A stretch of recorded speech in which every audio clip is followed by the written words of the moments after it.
Ayan mga Lodi, pag-usapan natin yung Satoshi Mystery, okay?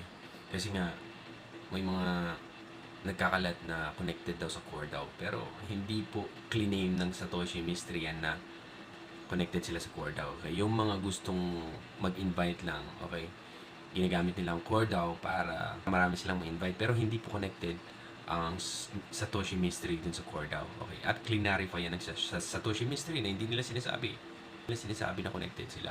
May mga ibang tao lang talaga na gusto nilang makapag-refer ng marami para patusin ng mga core DAO community. Ngayon, ganito ang mangyari kasi nagkaroon na ng pagbigay din sa mga NFTs, mga miners nila. Okay, at yung mga gem na na-mine nyo, tinanong ko kasi, hindi daw pwedeng ma-convert yun to BTCs pag wala kang miner. So yun yung parang hindi nila clarify noong una na nag-start tayo na suportahan sila. Pero nasa sa inyo yan mga Lodi, okay? Kung ipagpatuloy nyo pa rin, kung gusto nyo bumili dun sa kanilang miner kasi pwede ka atang mag-mint ng miner.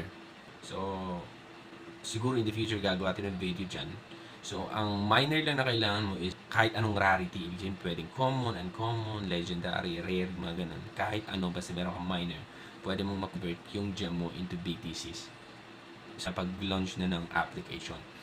So, yun yung parang medyo negative sa akin dito sa mystery app na to, itong Satoshi mystery app. Kasi nga, nung una, sabi nila, pwedeng ma-convert to into BTCs. Pero pabago-bago. Dapat sana nakalatag na, before pa ginawa nila, nakalatag na yun sa white paper nila na kailangan mong bumili ng miner or NFT para ma-convert mo yung gem mo. Pero yun, hindi nila nasabi yun.